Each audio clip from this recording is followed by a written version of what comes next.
সাধু সঙ্গ সর্বশাস্ত্রে কয়, লবমাত্র সাধু সঙ্গে সর্বসিদ্ধি হয়।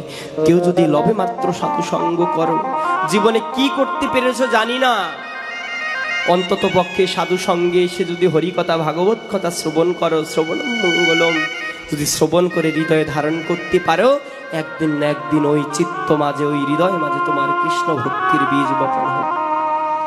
আরে কি হবে টাকা পয়সা অর্থ করি সম্পত্তি দিয়ে?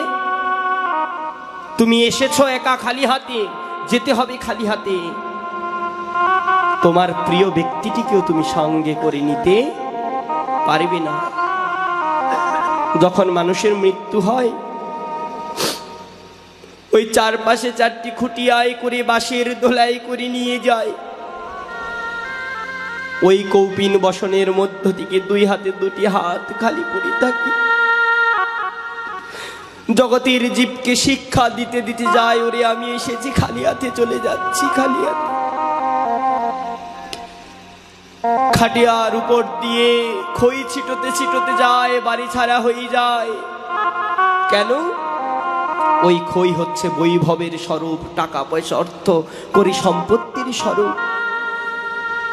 ওই বাঁশের দোলার উপর দিয়ে ছিটাতে ছিটাতে চলে যায় বাড়ি ছেড়ে। কেন? জগতের জীবকে শিক্ষা দিচ্ছি, ধন সম্পদ ঐশ্বর্য আজকে ভূমিতে পড়ে আছে, আমি ওই দুটি হাতে করে যে পরবারে কিছু নিয়ে যেতে পারছি না। যখন আমি বাড়ি থেকে বেরোয় যাচ্ছি, আমার আত্মীয় স্বজনগণ গোবরের ছিটা দিচ্ছে, ঝাড়ু দিতে দিতে বাড়ি থেকে বেরোই করছি। কালকেও যারা আমাকে যারা চলতে পারতো না, ওই সংসারের ভরণ আমার হাতে ছিল। আজকে যখন আমার ওই দেহ ছেড়ে প্রাণ পাখি চলে গেল, আজকে আমি এতটাই অপবিত্র, এতটাই অশুচি হয়ে গেলাম।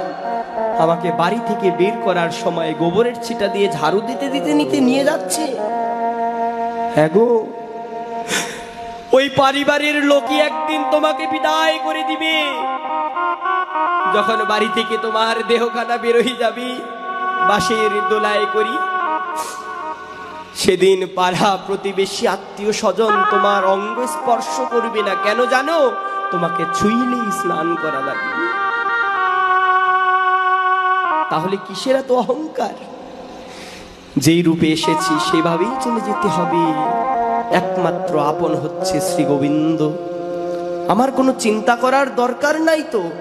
আমি যদি গোবিন্দ চরণে সবকিছু গোবিন্দ বলে আত্মসমর্পণ করে তার কাছে যদি সব ছেড়ে দেই, আমার কি ভালো কি মন্দ তিনি সেটা দেখে নিবেন।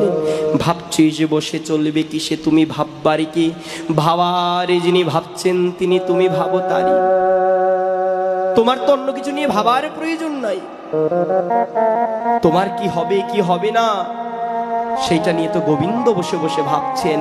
তোমার কর্ম হচ্ছে শুধু ওই প্রাণ গোবিন্দকে স্মরণ করা, প্রাণ গোবিন্দকে ডাকা, আর ওই কৃষ্ণ নামের জোয়ারে ডুব দেওয়া।